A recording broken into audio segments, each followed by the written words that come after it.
Word. The day after Christmas this year, I woke up thinking about the most memorable Christmases I have had in the past. And two in particular really stood out to me.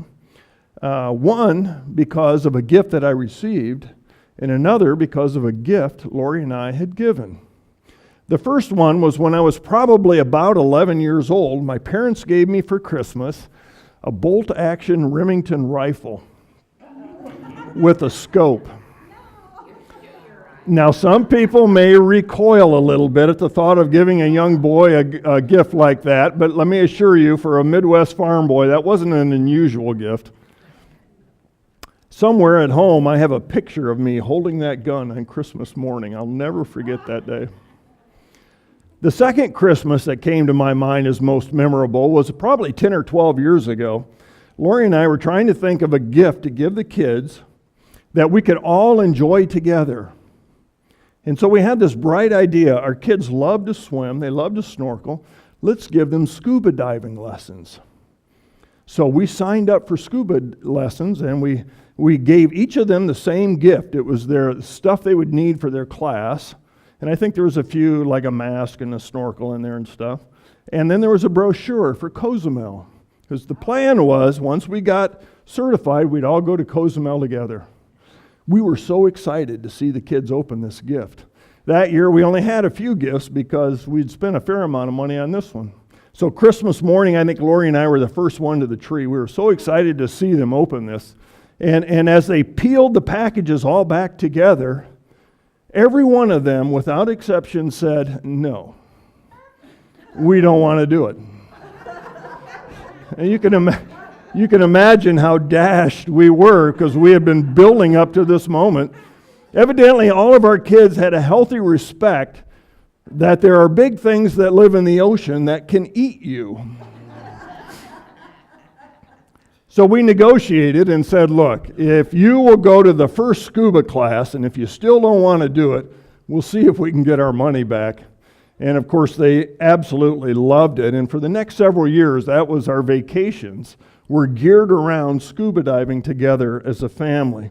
We have many wonderful, wonderful memories of that time together. Gift giving is a big part of Christmas, is it not? And rightfully so, because we give gifts to celebrate the greatest gift of all, the gift of Jesus Christ, who came into this world to lift us from death to life and to put us back in a relationship with the Father. But this morning I want to focus on the first Christmas gifts that were given on the very first Christmas. And of course, those were the gifts that the Magi brought. And as we look at this morning, notice three things in particular about this story. First, notice the star of the Magi. And then we're going to look at the worship of the Magi. And then we're going to end it with the gifts of the Magi. So if you would, look at Matthew 2, beginning at verse 1. After Jesus was born in Bethlehem in Judea, during the time of Herod, Magi from the east came to Jerusalem and asked, "Where is the one who has been born King of the Jews? We saw his star in the east, and we have come to worship him." These Magi, Matthew tells us, came from the east. We're not sure exactly where, probably either Babylon or Persia, but we don't know much more than that. We've always assumed there were three wise men. Most likely there was a lot more, maybe 10 or more, because to travel with those gifts that great of distance, they probably would have been surrounded by a lot more people. But we know for sure there were more than two, and that's about all we know about how many there were. What we do know is if they were from Babylon or Persia, they were probably very experienced astronomers. The Magi in those two countries were very gifted in astronomy, not astrology. They weren't really concerned about predicting the future. They were very good at reading the stars. They might have been the best astronomers in the world at that time. which is why they recognized the celestial event that occurred. But what was it they saw? What is the deal with that star? So let's look at the star of the Magi. And the first thing I want you to see about that star is it really serves two different purposes in the story. Notice first that the star did not lead them to Jerusalem. The star did not lead them to Jerusalem. Nowhere does it say in this passage that they followed the star to Jerusalem. What the passage does teach is that they saw this star and it signaled to them a royal event. Somewhere.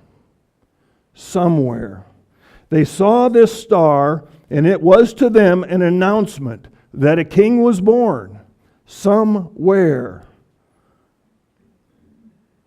But was it a star at all?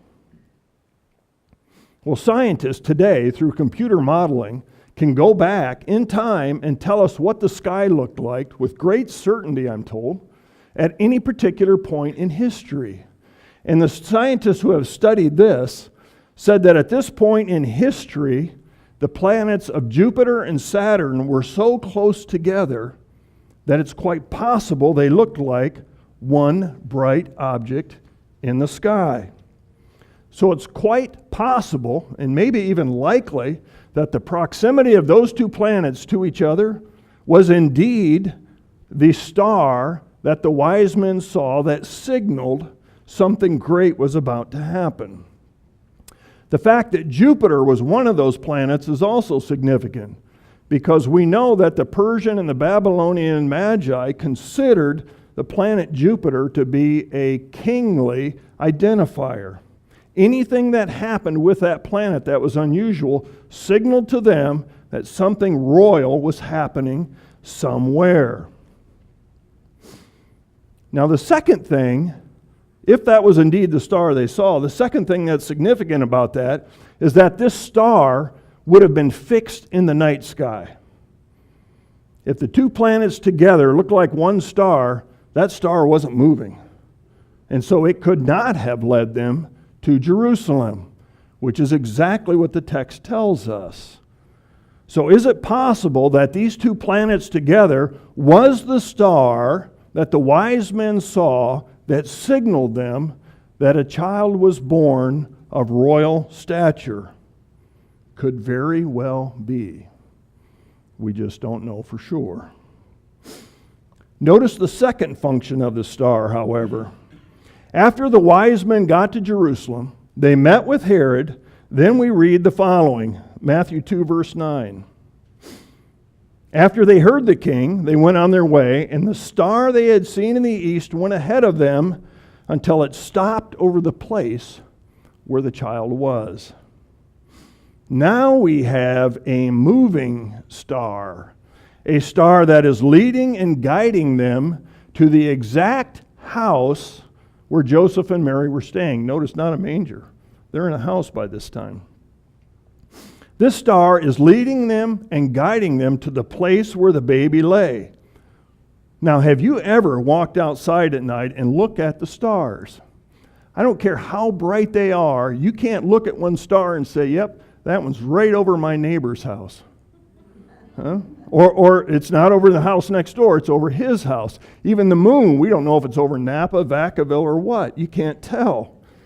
But this star was such that it led them to a precise location of that child.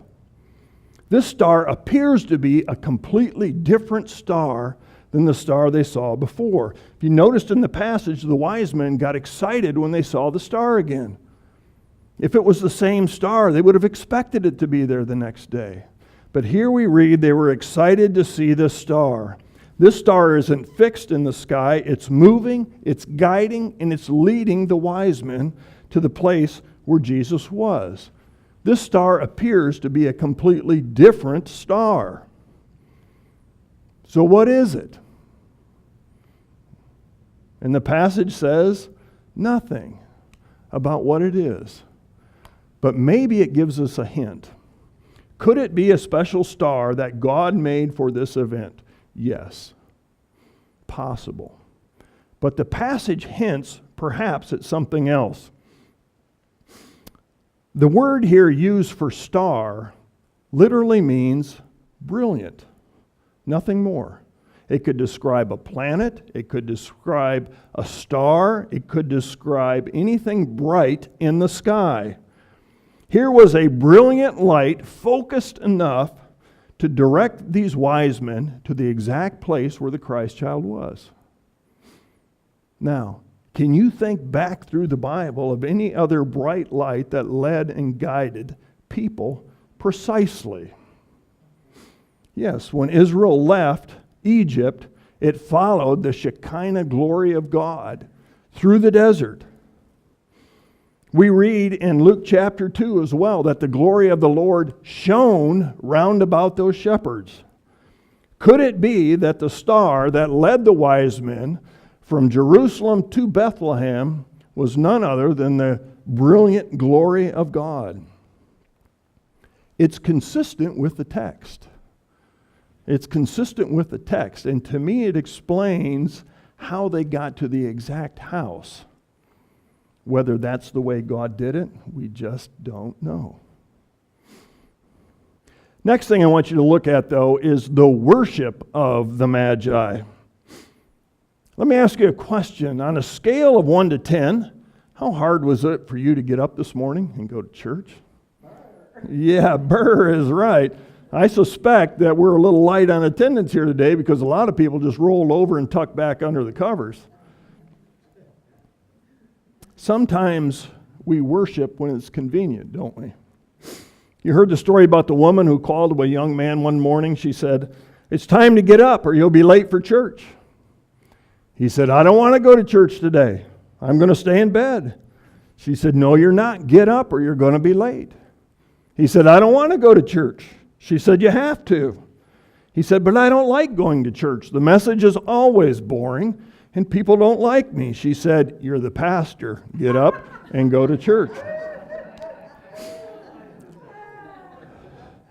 It's amazing how easy it is for us to not come and worship. But not so for the wise men.